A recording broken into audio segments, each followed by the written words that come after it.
His dad has a dream. Third generation of Daniels to win the Golden Gloves. Slow down, Dad.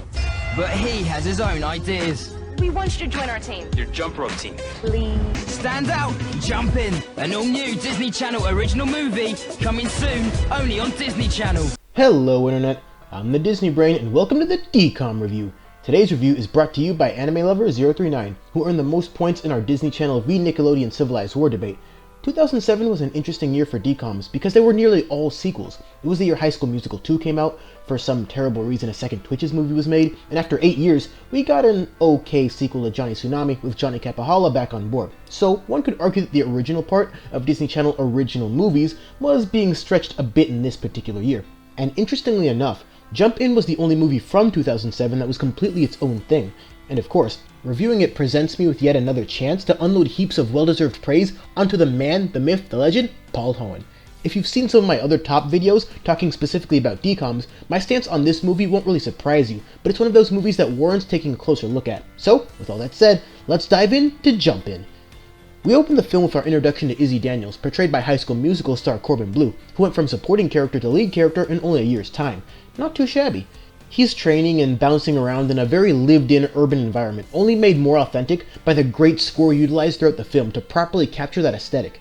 We are then quickly introduced to our leading lady for the evening, Mary, portrayed by Keke Palmer, who's done a number of things, but outside of this film, I know her best from Rags because I haven't watched too much True Jackson VP.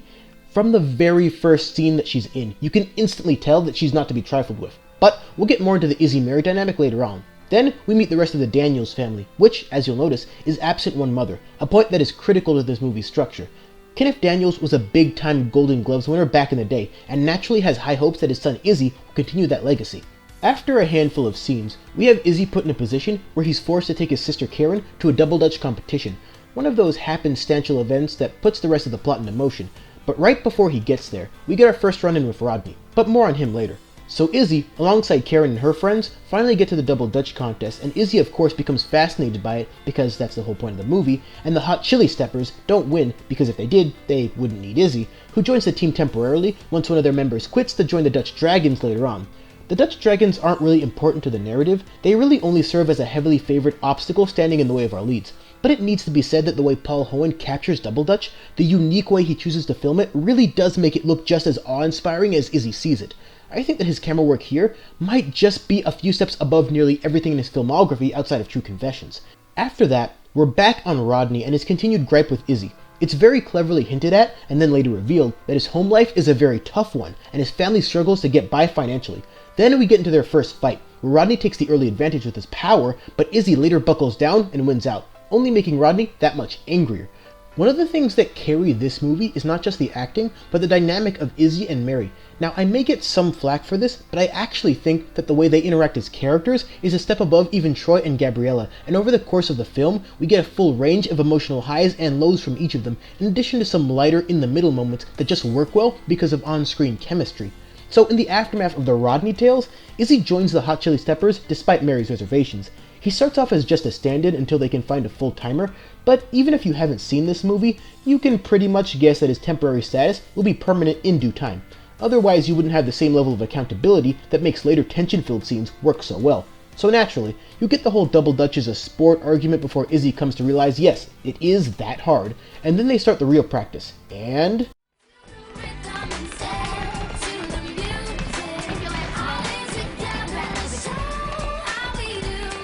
so much greatness on this soundtrack. For me, Jump In easily has one of the top 10 best soundtracks in DCOM history, and that's without being a movie about music. But getting back to the plot, Izzy spending so much early mornings practicing Double Dutch leaves him too tired to perform at peak boxing condition. The way they handle the duality of Izzy's focus throughout the movie is top notch, and likely the best use of that very familiar narrative structure that we'll ever see in DCOMs. So Izzy continues to spend more and more time with the Hot Chili Steppers, even showing them a way to upgrade their freestyle routine, which leaves boxing further and further behind. This leads to more great Mary and Izzy moments in addition to more Izzy and Rodney conflict until the two worlds finally meet. This prompts Rodney to take some pictures of Izzy doing Double Dutch in a successful attempt to embarrass him both at school and more importantly within his own house later on. Unfortunately, before that, We have to go through the old trope of protagonist lets down new friends in this new world because he's still bound by what others think in the old world, which leads to him skipping a double Dutch exhibition to go with his dad to a boxing match. All of a sudden, everything in this film is coming to a head, and Izzy's diverted focus starts causing problems left and right. It starts by disappointing Mary, then bleeds into the school ground where everyone is making fun of Izzy for his jump roping, and then finally comes to a head when his dad catches wind of everything that's been going on. This leads to a great scene between them where all of their frustrations and perspectives are put out there for all to see, including the point I mentioned earlier about the mother of the family having died and that being the primary catalyst behind Mr. Daniels pushing Izzy so hard. This temporarily throws Izzy into fully focused boxer mode, leading up to a rematch with Rodney. This fight allows their conflict to be put to bed as both realize that there are more important things going on right now and fighting a grudge match isn't going to solve a thing. This brings us to the Double Dutch finale, with Izzy mending fences with Mary and the team and is now as ready as ever to compete on stage, even with his father in attendance. It's all very well filmed, as I mentioned before, but all of it reaches its peak at the freestyle session, where the choreography is just beautiful. And then we get to the Hot Chili Steppers performance that uses arguably the best song and then the second best song from this film for the backing track. The routine itself absolutely kills, and they really make it look easy, which is a credit to just how much work these actors put into jump roping and making it look not just authentic, but really, really good. It's a fireworks kind of ending that feels very well earned with the emotional trials and tribulations that multiple characters go through, in addition to another great character moment between Izzy and Mr. Daniels. I know he's not Corbin's real father, but you honestly could have fooled me. Their dynamic had to be great for this narrative to work, and it delivered time and time again. We then get a flash forward which reveals that Rodney was the one narrating all of the events of the story the whole time, which isn't overly shocking, but it was a nice reveal because it does well to show how far his character has come since his initial spats with Izzy. It would have been easy to just leave it at this scene, which serves as a resolution for the two characters, but having Rodney serve as both the narrator and the reformed antagonist works even better, and, surprising absolutely no one, the Hot Chili Steppers win the regional competition, and states the following year. And now, the characters. The Hot Chili Steppers is one of the best names for a team I've ever heard. That's not really analysis, but I just can't get over how much I just love that name in the context of a Double Dutch team. But the members of said team not named Mary and Izzy don't have too much to do here, but there isn't enough room to give all four members of the team character arcs while also accomplishing everything else this movie set out to do, so I don't think that's an inherent flaw. Rodney is a powerhouse antagonist, not just because he's physically imposing, but because his character has that added layer of intrigue and detail that adds just enough to his backstory without making a movie overly focused on his problems.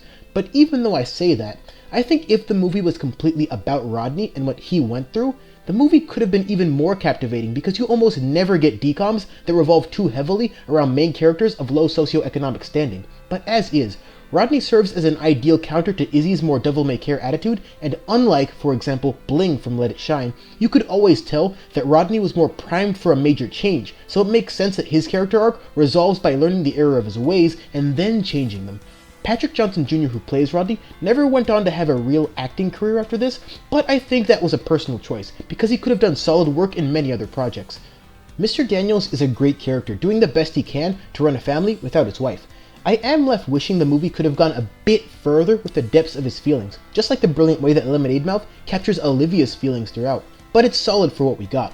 His relationship with Izzy was everything, and it completely delivered here, creating some of the best moments of drama and emotion in the entire film. And I do think he functions much better than Mr. Bolton in a similar role, because his involvement in Izzy's struggles is a great deal higher. Whether it's DCOMs or TV shows, one thing Disney Channel always does exceptionally well is fathers. From Mr. Baxter to Mr. Russo to Mr. Daniels here, there's a ton of really, really great ones. Keke Palmer as Mary is another powerhouse here in a less direct and more subtle way. She's passionate, focused, driven, and doesn't play games, but also gradually learns throughout the movie to embrace a lighter side of things, which gives her character more nuance than most. I keep using the term dynamic to describe effective character relationships, and it's just as good between Mary and Izzy as it is between Izzy and Mr. Daniels. They play off each other so well and counter each other just enough to make their constantly changing and adjusting dynamic function well, while also allowing the characters to grow and embrace other sides of their personality other than heavily focused or heavily lax. It's in those details that Jump In really shines on the surface level, because it knows how to get the most out of not just the characters themselves, but the way the characters interact and work with and against each other. But that's not to take anything away from a great individual performance here by Keke Palmer, and most definitely one of the better leading lady performances in the history of DCOMs. Corbin Bleu as Izzy Daniels isn't the most complicated character in the world. He likes to have fun and joke around and usually doesn't take things too seriously until things are actually serious. But Corbin's charisma is on full display here, and that's what makes the role work. He knows how to be charming, but he can also pull a 180 and get focused up when the moment calls for it. What's best about his character is how he pulls off very minor adjustments that define his relationships with all the other main or supporting characters. The way he acts around his friends is different than the way he acts around his sister or his dad or Mary. The reason I bring this up is because a lot of lead performances in DCOMs, some really good, would interact with everyone exactly the same way. But it's more impressive and creates a more fully fleshed out character to create subtle changes, because then you can better embrace the illusion that Izzy has known most of these characters long enough to justify having slightly divergent dynamics. And that's Jump In. So, what's the verdict? Jump In is an exceptional DCOM, and if you've actually seen my list for the best DCOMs, then my take on it won't really surprise you. It's intelligently crafted from top to bottom, with the master himself at the helm. The way everything is filmed works wonderfully in conjunction with the score to create a very genuine urban environment, which is important both aesthetically and plot-wise, since taking things back to the streets is exactly how the Hot Chili Steppers created a new freestyle routine. This film takes place in Brooklyn, even though it's actually filmed in Toronto, but at no point during this film did I think we were anywhere other than New York. It could be because I've never actually been to Toronto, but that's besides the point. Establishing an environment for characters to interact and plot to happen is one of the more underrated aspects of movie making, but it's one of those details that Paul Hoen nails once again, even more so than in Let It Shine, which I praised for similar attention to detail. The general theme of not letting others affect your choices within the narrative structure of being known for one thing and now wanting to do something else isn't new, not even for Paul Hoen, but I do think that Jump In represents the best possible way to utilize that narrative. Instead of focusing too heavily on school or friends, this movie utilizes that conflict to bring Izzy more at odds with his dad's expectations than those of his peers, which was a positively brilliant move, a move amplified by the fact that there's no mother present to provide any form of levity. What's more, Mr. Daniels has a larger overall presence in this film and is portrayed better than other fathers in DCOMs with similar plot threads. But the film doesn't stop there. This is a character-driven movie first and foremost, but behind that is a film about the illusion of masculinity and gender norms.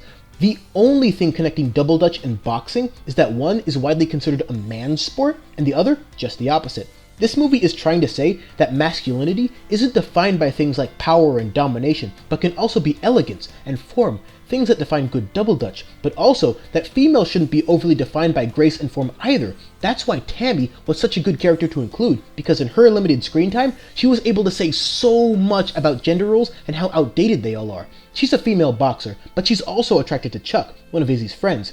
Her identity as a female isn't bound by what others think, it's defined by her and what she wants to do and how she feels, and this movie does well to give a minor character such a major role in that respect.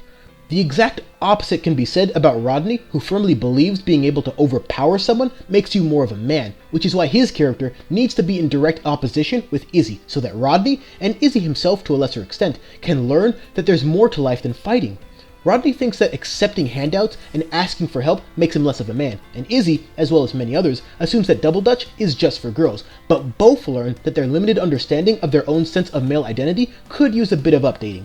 That added layer of metaphor is Paul Hoen at his finest, once again creating such exceptionally subtle details within his narratives that make the entire experience something much, much greater than just a movie about a boxer turned a jump roper. All of these points seamlessly blend into the character portrayals and dynamics that carry the movie from the spotlight, in addition to the well-captured and choreographed double dutch routines, making this a really fun movie, in addition to being an all-around great one. This movie does have its flaws as well, the biggest of which would probably be the way the boxing itself is captured. It's not by any stretch egregious, and it might just be an unfair critique since I've seen Creed, but I just didn't feel like it was a real fight a lot of the time. Some of the plot points are pretty happenstantial in nature, and several more plot points are fairly predictable as well. But if 5 lines of flaws are pretty much all I can think of for this movie, and mostly minor flaws at that, then you know that Jump In is doing a lot right. All in all, Jump In more than earned its spot on my all-time greatest DCOMs list, with a beautifully captured, beautifully written film that goes from great to special when thinking about what this film has to say about gender roles, utilizing both overt and subtle methods to handle that topic. It's a well-layered film that does well to carefully infuse the layers within the narrative design to create a coherent whole, with a consistent message and a sensible plot progression with sensible conflicts, with the conflicts themselves acted out so well before they eventually resolve. I'd be genuinely shocked if most of you haven't already seen this movie, but it kind of goes without saying that it comes fully recommended from me. Even if you aren't as captivated by the finer details, it's still a really fun and engrossing movie with a classic feel-good ending that anyone can thoroughly enjoy, even if you don't spend as much time as I do thinking about it afterwards. Jump In simply gets the job done and then some in so many ways on so many different planes of movie making. But, as I often say, the only way to know for sure is to give it a watch and decide for yourself. And let's cap off this review with one of my favorite comebacks of all time. Shut up, Karen. Shut don't go up, prices do. So take your advice and shut up. Both of you quiet. Thanks for watching. If you enjoyed this review, go ahead and throw it in a like, sub for more, and share it everywhere. And don't forget to follow the Disney Brain on Facebook and Twitter for updates. Links down below. The coming days will bring the Twitch's DCOM review, the next Girl Meets World review, as well as the next Top 10 video, featuring the best leading men of DCOMs before the leading ladies get their chance to shine later on. So, lots to look forward to. Until then,